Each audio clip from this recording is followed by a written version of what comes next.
कहानी की शुरुआत में हम एक जेल को देखते हैं जिसका नाम द शॉशैंक रिडेम्पशन है। ये दुनिया की सबसे सिक्योर तरीन जेल है। इस जेल में हजारों कैदी हैं, लेकिन आज तक इस जेल से कोई भी कैदी फरार नहीं हो सका क्योंकि इस जेल की सिक्योरिटी बहुत ही ज्यादा स्ट्रिक्ट है। इस जेल में ऐसे कैदी भी हैं जिन्होंने अपनी पूरी जिंदगी इसी जेल में बिता दी, लेकिन इन्हें इस जेल से भागने का ख्याल तक नहीं आया क्योंकि इस जेल से भागने की कोशिश करने वाले कैदी की सजा सीधा मौत है। अब यहाँ सीन कट होता है और हमें कोर्ट में एंडी नाम के एक आदमी को दिखाया जाता है जो अमेरिका के एक बहुत ही बड़े बैंक का बैंकर है। जज उसे उसकी वाइफ और उसके लवर के मर्डर के इल्जाम में उम्र भर कैद की सजा सुनाता है, लेकिन एंडी कहता है कि मैंने ये मर्डर नहीं किए हैं। पर एंडी खुद को बेगुनाह साबित करने के लिए उसके पास कोई प्रूफ नहीं था, जिस वजह से कोर्ट का जज एंडी को उम्र भर कैद के लिए दुनिया की सबसे सिक्योर जेल दी शॉशैंक रिडेम्पशन भेज देता है। एंडी के साथ और भी कई सारे कैदी होते हैं और जब इन कैदियों को जेल के अंदर लाया जाता है तब जेल के अंदर मौजूद बाकी कैदी आपस में शर्त लगाते हैं कि आज रात इन नए आने वाले कैदियों में से कौन सा कैदी रोएगा, और इसके लिए ये लोग एक डिब्बी सिगरेट की शर्त लगाते हैं। ये लोग बाहर लाइन से खड़े नए आने वाले कैदियों में से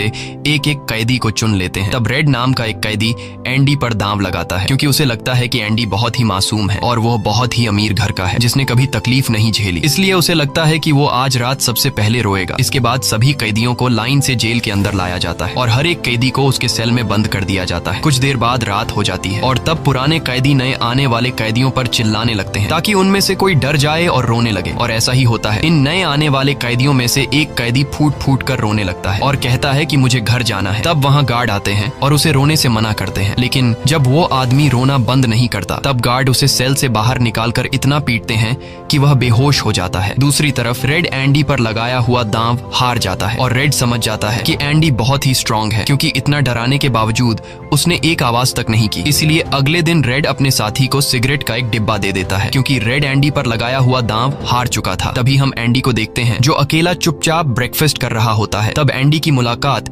जेल के सबसे पुराने कैदी ब्रुक्स से होती है। ब्रुक्स को यहाँ इस जेल में लगभग 50 साल पूरे होने वाले हैं। एंडी समझदारी से ब्रुक्स से इस जेल के सभी छोटे बड़े रूल्स और हर एक कैदी के बारे में जानने की कोशिश करता है। तब ब्रुक्स एंडी को जेल का हर एक सीक्रेट बता देता है और वो एंडी से कहता है कि अगर तुम्हें जेल के बाहर से कुछ मंगवाना हो तो रेड नाम के कैदी के पास जाना। ये सुनते ही एंडी भी इंतजार नहीं करता और वह सीधा रेड के पास पहुंच जाता है और रेड से कहता है कि मैंने सुना है तुम बाहर से किसी भी चीज को अंदर मंगवा सकते हो। तब रेड कहता है हाँ मैं मंगवा सकता हूँ, लेकिन ऐसी चीज जो यहाँ से भागने या फिर किसी को मारने में काम ना आती हो। एंडी रेड से कहता है कि मुझे हैमर यानी एक हथौड़ा चाहिए। हथौड़े का नाम सुनते ही रेड कहता है कि तुम्हें हथौड़ा ही क्यों चाहिए, क्या तुम हथौड़े से किसी को मारने वाले तो नहीं हो? तब एंडी कहता है नहीं, मैं किसी को मारने वाला नहीं हूँ, मेरा यहाँ कोई भी दुश्मन नहीं है। ये सुनकर रेड कहता है कि तुम्हारा यहाँ दुश्मन तो नहीं है, लेकिन जल्द ही कुछ लोग तुम्हारे दुश्मन बनने वाले हैं। वो कुछ लोगों की तरफ इशारा करके एंडी को वार्न करता है कि इन लोगों की गंदी नजर तुम पर है,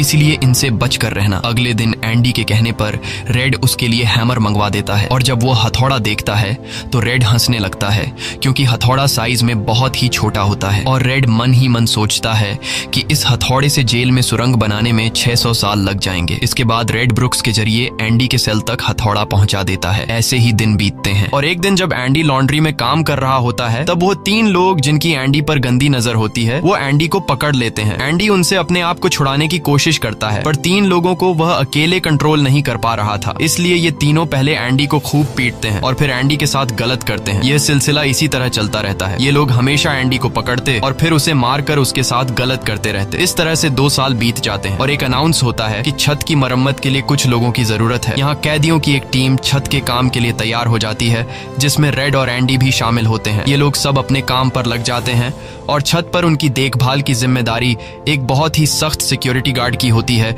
जिसका नाम हैडली है। हैडली बहुत ही स्ट्रिक्ट इंसान है जो जरा सी गलती पर कैदियों को बहुत बुरी तरह पीटता है। जब सभी कैदी छत पर काम कर रहे होते हैं तब हैडली थोड़ा परेशान होता है और अपने साथियों से कहता है कि मेरे भाई की हाल ही में मौत हुई है जिसके अकाउंट में $30,000 पड़े हैं। अब मेरे भाई का मेरे अलावा इस दुनिया में और कोई नहीं है, इसलिए उसके पैसे पर मेरा हक बनता है। लेकिन परेशानी की बात यह है कि जब मैं इन $30,000 $30,000 को अपने अकाउंट में ट्रांसफर करूंगा तब सरकार मुझसे टैक्स के रूप में सारे पैसे ले लेगी। हेडली जब अपने साथियों से यह बातें कर रहा था तब एंडी भी इसकी सारी बातें सुन लेता है। एंडी जो कि एक बहुत बड़ा बैंकर है, उसे पता था कि इन पैसों को बिना गवर्नमेंट को टैक्स दिए कैसे निकाला जा सकता है। इसके बाद एंडी बिना सोचे हेडली के पास जाता है और उससे कहता है कि क्या तुम अपनी बीवी पर भरोसा करते हो। ये बात सुनते ही हेडली को गुस्सा आ जाता है और वह एंडी को पकड़कर छत के किनारे ले जाता है, लेकिन उसे नीचे फेंकने से पहले एंडी उसे बताता है अगर तुम अपनी बीवी पर भरोसा करते हो कि वह तुम्हें धोखा नहीं देगी तो तुम आसानी से अपने भाई के पैसे अपनी वाइफ के अकाउंट में ट्रांसफर कर सकते हो, वह भी बिना टैक्स दिए, क्योंकि गवर्नमेंट का एक रूल है कि कोई भी इंसान अपनी पत्नी को पूरे जीवन में $60,000 तक गिफ्ट कर सकता है और इन पैसों पर कोई टैक्स नहीं लगता। और एंडी यह भी कहता है कि अगर तुम बाहर से किसी लॉयर को रखोगे तो वह तुमसे बहुत ज्यादा पैसे चार्ज करेगा, लेकिन मैं ये काम तुम्हारे लिए फ्री में कर सकता हूँ। तब हेडली पूछता है बदले में तुम्हें क्या चाहिए। इस पर एंडी मुस्कुराते हुए कहता है मुझे कुछ नहीं चाहिए, जब तुम्हारा काम हो जाए तुम बस मेरे सारे दोस्तों को बियर पिला देना। और अगले दिन सभी कैदी छत पर बैठकर बियर का मजा ले रहे होते हैं, यानी एंडी ने हेडली का काम कर दिया था। लेकिन एंडी बियर नहीं पीता, वह एक कोने में बैठकर सभी को बियर पीते देखकर खुश होता है। एंडी के साथी भी उससे बहुत खुश होते हैं क्योंकि जेल में बियर पीना ऑलमोस्ट इम्पॉसिबल था, लेकिन एंडी की वजह से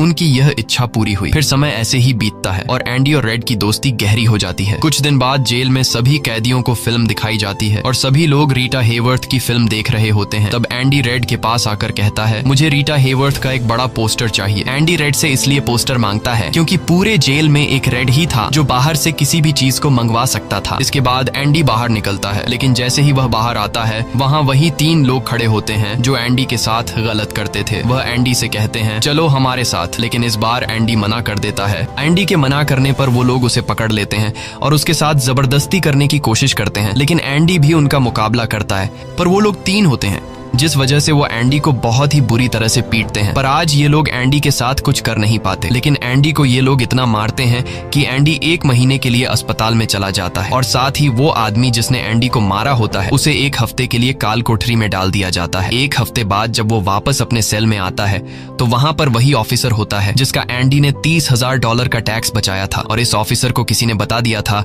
कि एंडी को इस आदमी ने इतना मारा है कि वो बेचारा 1 महीने के लिए अस्पताल में चला गया है। अब यहाँ वो ऑफिसर उस आदमी को इतनी बुरी तरह से मारता है कि वो हमेशा के लिए पैरालाइज हो जाता है। 1 महीने बाद जब अस्पताल से एंडी वापस अपने सेल में आता है तब उसे अपने सेल में रीटा हेवर्थ का एक बड़ा पोस्टर मिलता है जो कि असल में एक वेलकम गिफ्ट होता है रेड की तरफ से। इस तरह से दिन गुजरते हैं और एक दिन जेल का वार्डन सिक्योरिटी गार्ड के साथ एंडी के सेल में आता है और उसके सेल की तलाशी करवाता है। सेल की चेकिंग लेने के बाद जब वार्डन को कुछ नहीं मिलता तब वार्डन की नजर सामने लगे पोस्टर पर पड़ती है। वार्डन कहता है कि वैसे तो मैं सेल में पोस्टर अलाउ नहीं करता, पर तुम इसे अपने सेल में लगा सकते हो। दरअसल तलाशी तो एक बहाना होता है। वार्डन को इस ऑफिसर ने बताया था कि किस तरह से एंडी ने उसका $30,000 का टैक्स बचाया, इसीलिए वार्डन अपने फायदे के लिए एंडी से मिलना चाहता था। एंडी के हाथ में बाइबल होती है जिसे वह ले लेता है और बाइबल को लेकर वह यहाँ से निकल जाता है। पर कुछ ही दूर जाने के बाद वह वापस लौट कर आता है और उसके हाथ में जो एंडी की बाइबल होती है वह उसे लौटाते हुए कहता है कि मुक्ति इसी में है। अगले दिन वार्डन एंडी को अपने ऑफिस में बुलाता है और कहता है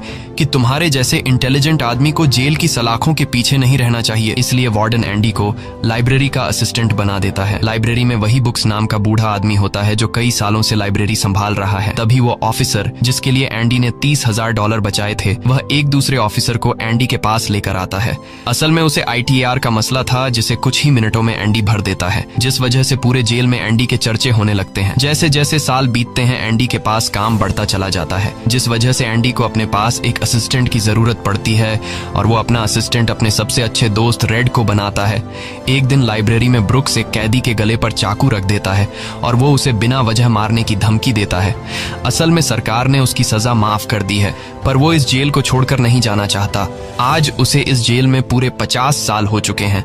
उसकी पूरी जिंदगी इसी जेल में बीत गई है और वो बिल्कुल भूल चुका है कि बाहर की दुनिया कैसी है।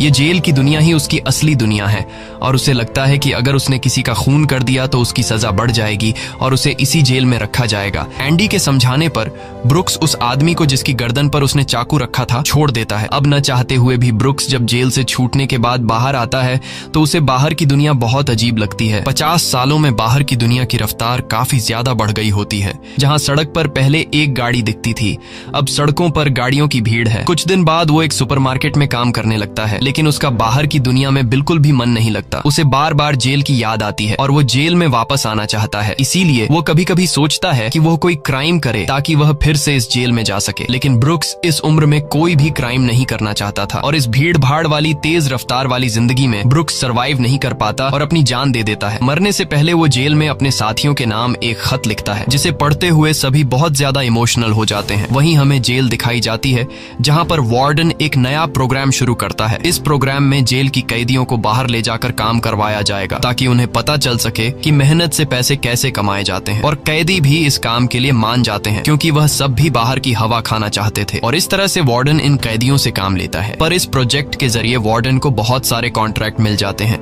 क्योंकि जेल के कैदियों की लेबर बहुत सस्ती होती है और जो बाहर की लोकल कंस्ट्रक्शन लेबर की टीम होती है उन्हें कहीं पर भी काम नहीं मिलता, क्योंकि वार्डन उनका काम आधी कीमत पर अपने कैदियों से करवाता है। और वार्डन आधी कीमत पर काम इसलिए करता है क्योंकि कैदी कोई लेबर तो थे नहीं जिनको वार्डन दिहाड़ी दे पाता। इसलिए वार्डन फ्री में कैदियों से काम करवाकर बहुत सारा पैसा कमाने लगता है और उसका यह पैसा ब्लैक का होता है। लेकिन एंडी एक बैंकर होने की वजह से वार्डन का सारा ब्लैक मनी व्हाइट में बदल देता है। दरअसल एंडी इन पैसों को एक ऐसे आदमी के नाम पर जमा करता है जो इस दुनिया में है ही नहीं, और वह उसके अकाउंट में सारा पैसा ट्रांसफर कर देता है ताकि अगर कल को पुलिस को पता भी चल जाए तो पुलिस एक ऐसे आदमी को ढूंढ रही होगी जो इस दुनिया में कभी पैदा ही नहीं हुआ। अब यहाँ जेल में एक नया कैदी आता है जिसका नाम टॉमी है। टॉमी बहुत यंग होता है और वह इस छोटी सी उम्र में कई सारी जेलों में जा चुका है। टॉमी एक बहुत ही फ्रेंडली नेचर का था, इसलिए उसकी जल्द ही जेल में बहुत से कैदियों से दोस्ती हो जाती है। एक दिन खाने की टेबल पर टॉमी सबसे कहता है कि मैं पिछले कई सालों से चोरी कर रहा हूँ, इसलिए मैं यहाँ की कई सारी जेलों में जा चुका हूँ और इस बार भी मैं चोरी की वजह से इस जेल में आया हूँ। टॉमी की बात सुनते हुए एंडी उसे कहता है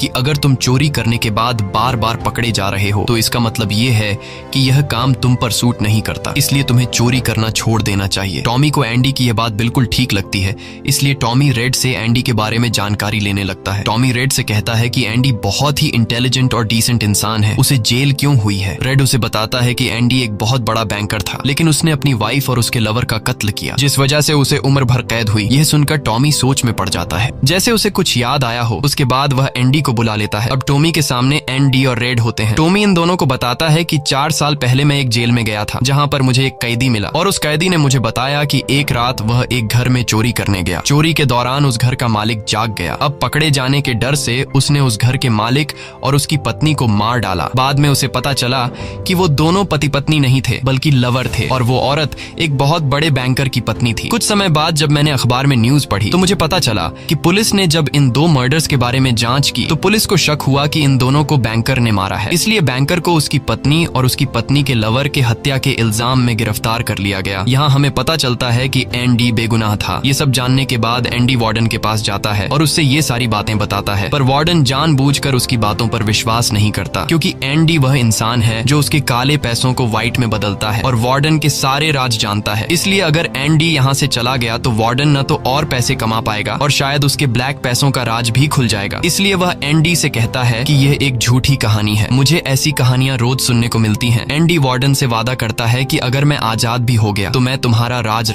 ही रखूंगा, लेकिन वार्डन एंडी की कोई भी बात नहीं सुनता। यह देखकर एंडी को बहुत गुस्सा आता है कि मैंने इस आदमी की इतनी मदद की, लेकिन आज बेगुनाह होने के बावजूद भी मुझे यह बाहर नहीं जाने दे रहा। इसलिए एंडी वार्डन पर चिल्ला पड़ता है। तब वार्डन एंडी को 1 महीने के लिए काल कोठरी में डाल देता है और उसके बाद वह सीधे टॉमी के पास जाता है और वार्डन टॉमी से पूछता है कि क्या तुमने जो बातें एंडी को बताई हैं वह सारी सच हैं। टॉमी कहता है हाँ ये बिल्कुल सच है। इसके बाद वह टॉमी से कहता है कि क्या अगर तुम्हें कोर्ट में बुलाया जाए तो तुम कोर्ट में इस बात की गवाही दे सकते हो। तब टॉमी कहता है हाँ मैं इसके लिए तैयार हूँ। यह सुनते ही वार्डन ऊपर गार्ड को इशारा करता है और वह गार्ड टॉमी को गोलियों से छलनी कर देता है। इसके बाद वार्डन एंडी के पास जाता है और उसे कहता है कि टॉमी ने भागने की कोशिश की थी इसलिए उसे गोली मार दी गई। लेकिन एंडी समझ जाता है कि टॉमी को क्यों मारा गया और एंडी मन ही मन सोचता है कि वार्डन बहुत ही घटिया इंसान है। एंडी वार्डन से कहता है कि आज के बाद मैं तुम्हारा काम कभी नहीं करूंगा। तब वार्डन कहता है कि मेरा काम तो तुम्हें ही करना पड़ेगा, वरना मैं यह जेल तुम्हारे लिए नरक बना दूंगा। और जाते हुए वार्डन सिक्योरिटी गार्ड से कहता है कि उसे 1 और महीने के लिए काल कोठरी में रखो। काल कोठरी एक बहुत ही खौफनाक जगह थी, जहाँ काले अंधेरों में कैदी को पूरे 1 महीने रहना पड़ता था। अब एंडी इस काल कोठरी में 1 महीना तो बिता चुका था, लेकिन अब उसे 1 और महीना उसी अंधेरे वाले छोटे से कमरे में बिताना पड़ेगा। बाहर पूरे जेल में यह खबर फैल जाती है कि एंडी उस गुनाह की सजा काट रहा है जो उसने कभी किया ही नहीं था। जेल के अंदर मौजूद सभी कैदियों को एंडी के लिए बहुत दुख होता है। अब काल कोठरी में पूरे 2 महीने गुजारने के बाद जब एंडी बाहर आता है तो रेड उसके पास आता है। एंडी रेड से पूछता है कि क्या तुम कभी इस जेल से बाहर निकल पाओगे? रेड कहता है हाँ, लेकिन तब जब मैं बहुत बूढ़ा हो गया होऊंगा और मेरा दिमाग काम करना बंद कर देगा। एंडी कहता है कि मैं यहाँ से निकलकर मेक्सिको जाऊंगा। मेक्सिको में समुद्र किनारे एक बहुत खूबसूरत जगह है। कहा जाता है कि इंसान अपने आप को वहाँ खो देता है। मैं वहाँ अपना एक रेस्टोरेंट खोलूंगा, समुद्र किनारे अपनी नाव की रिपेयर करूंगा और वहाँ मुझे एक जोगाड़ी आदमी की जरूरत पड़ेगी जो मेरे लिए बाहर से सामान लाया करेगा। असल में वह रेड की तरफ इशारा कर रहा था। रेड ये सुनकर कहता है कि उम्मीद बहुत खतरनाक चीज होती है, ये इंसान को पागल तक कर देती है। तुम्हें सच्चाई की दुनिया में वापस लौटना होगा। मेक्सिको यहाँ से बहुत दूर है। ये कहकर रेड वहाँ से जाने लगता है, लेकिन जाने से पहले एंडी रेड से कहता है कि वादा करो कि अगर तुम कभी यहाँ से रिहा हुए तो मेरा एक काम करोगे। रेड कहता है हाँ, मैं जरूर करूंगा। तब एंडी रेड को एक एड्रेस बताता है और कहता है कि जब भी तुम यहाँ से छूट जाओ तो उस जगह जाना जहाँ एक बड़े मैदान के बीच एक खूबसूरत पेड़ है। उसी पेड़ के नीचे मैंने अपनी वाइफ को प्रपोज किया था। वह रेड से कहता है कि उसी पेड़ के नीचे एक दीवार के अंदर तुम्हें काले रंग का पत्थर मिलेगा जिसके नीचे मैंने एक बॉक्स छिपाया है, और जब भी तुम रिहा हो जाओगे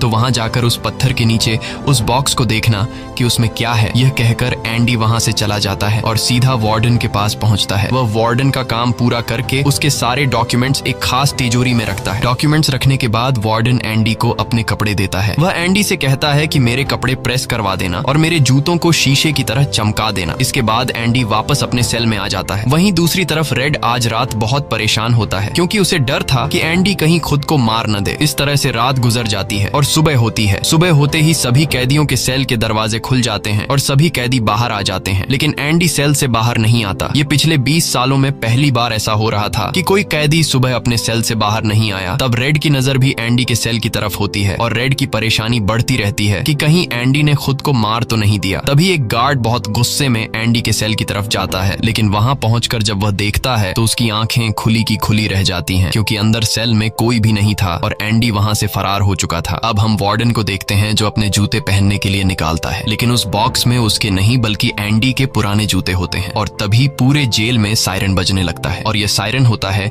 किसी कैदी के भागने का। वार्डन तेजी से एंडी के सेल में जाता है और वहां वह देखता है कि एंडी नहीं है। इसके बाद वह सिक्योरिटी गार्ड से कहता है कि जाओ और रेड को बुलाकर लाओ, क्योंकि वह हमेशा एंडी के साथ रहता था। यहाँ पर रेड को भी बुलाया जाता है। वार्डन रेड से पूछता है कि यह एंडी कहाँ है। रेड कहता है कि मुझे क्या पता। इस बात पर वार्डन को बहुत गुस्सा आता है। वह कहता है क्या वह कोई भूत था जो रातों रात यहाँ से गायब हो गया। गुस्से में वार्डन वहाँ पड़े पत्थर उठाता है और उनसे गार्ड्स और रेड को मारने लगता है, और एक पत्थर वह उस पोस्टर पर भी मारता है जो दीवार पर लगा होता है, पर पत्थर टकराकर नीचे नहीं गिरता बल्कि पोस्टर के आर पार हो जाता है। और जब वार्डन उसके अंदर हाथ डालता है तो देखता है कि एंडी ने वहाँ एक बहुत बड़ी सुरंग बना रखी थी, जिसे देखकर सब हैरान हो जाते हैं क्योंकि यह दीवार बहुत मजबूत होती है। बिना मशीन के इस दीवार में सुरंग बनाना लगभग नामुमकिन था, पर एंडी ने नामुमकिन को मुमकिन कर दिखाया और यहाँ से फरार हो गया। इसके बाद सभी गार्ड्स वहाँ जाते हैं जहाँ से एंडी बाहर निकला था। वहाँ उन्हें एंडी के पुराने कपड़े और वह हथौड़ी मिलती है जो आज से 20 साल पहले एंडी ने रेड से मंगवाई थी। ये वही हथौड़ी होती है जिससे पिछले 20 सालों से एंडी अपनी सेल की दीवार में सुरंग बना रहा था। 20 सालों से एंडी ने यह काम इतनी बारीकी से किया कि किसी को पता तक नहीं चला। साथ ही दीवार से जो भी मिट्टी निकलती थी वह उसे अपनी जेब में रखकर ग्राउंड में बिखेर देता था। एंडी ने आखिरी बार जब वार्डन के लिए काम किया था तो वह वार्डन के काले पैसों के सारे डॉक्यूमेंट्स अपने पास रख लेता है और उसके पास जो उसकी बाइबल होती है वह उसे वार्डन की नजरों के सामने चालाकी से उसकी तिजोरी में रख देता है। और एंडी वार्डन को ऐसे दिखाता है कि जैसे ये बाइबल नहीं बल्कि उसके डॉक्यूमेंट्स हैं। साथ ही वार्डन ने जो अपने कपड़े उसे प्रेस करने के लिए दिए थे, एंडी पहले वार्डन के कपड़ों को पहनता है और फिर उसके ऊपर अपने पुराने कपड़े पहन लेता है। और वे जूते जो वार्डन ने उसे शीशे की तरह चमकाने के लिए दिए थे, एंडी उन्हें पहनकर निकल जाता है। रात को जैसे ही सारी लाइट्स बंद होती हैं, एंडी अपने सेल में की गई सुरंग से बाहर निकलता है। इसके बाद वह एक गटर का पाइप तोड़ता है और उस पतले से गटर के पाइप में रेंगता हुआ उस जेल से फरार हो जाता है। जाता है, जिससे आज तक कोई भी भाग नहीं सका था। हालांकि एंडी जिस गटर के पाइप से रेंगता हुआ बाहर निकला था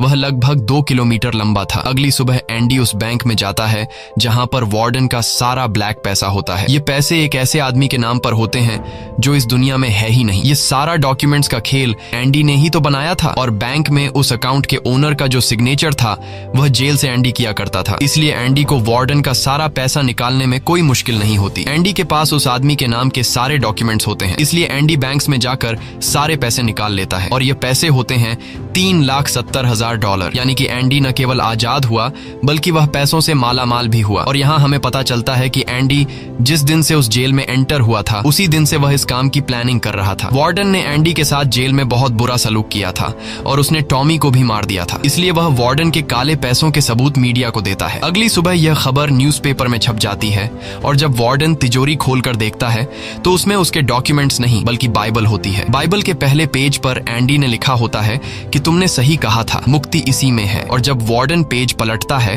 तो वह देखता है कि वहां पर हथौड़ी का एक निशान होता है। दरअसल एंडी ने बाइबल के पेजेस को हथौड़ी की शेप में काटकर एक सांचा बनाया हुआ था जिसके अंदर वह अपनी हथौड़ी छिपाया करता था। और आज से 20 साल पहले जब वार्डन पहली बार एंडी की सेल में गया था और उसने एंडी की बाइबल उसके हाथ से लेकर वापस उसे लौटा दी थी, उस समय भी वह हथौड़ी उसी बाइबल के अंदर थी। यह देखकर वार्डन को एक बहुत बड़ा झटका लगता है। दूसरी तरफ वार्डन के काले पैसों की खबर पूरे शहर में फैल चुकी थी, इसलिए जेल के बाहर रिपोर्टर्स और पुलिस वार्डन को गिरफ्तार करने के लिए आ रही होती है। और इससे पहले कि पुलिस उसे गिरफ्तार करती, वार्डन अपने आप को गोली मार देता है। कुछ समय बीतने के बाद एंडी के दोस्त रेड की सजा भी माफ कर दी जाती है और उसे गवर्नमेंट की तरफ से एक नौकरी भी दिलाई जाती है। पर बाहर की दुनिया में रेड का दिल बिल्कुल नहीं लगता क्योंकि उसने अपनी जिंदगी के 40 साल जेल में गुजारे थे। रेड भी उसी कमरे में रहता है जहां पर ब्रुक्स रहा करता था और रेड भी अपनी जान देना चाहता है, पर तभी उसे याद आता है कि उसने एंडी से वादा किया था। इसके बाद वह उस जगह के लिए गाड़ी में रवाना हो जाता है और वह उस बड़े घास के मैदान में जाता है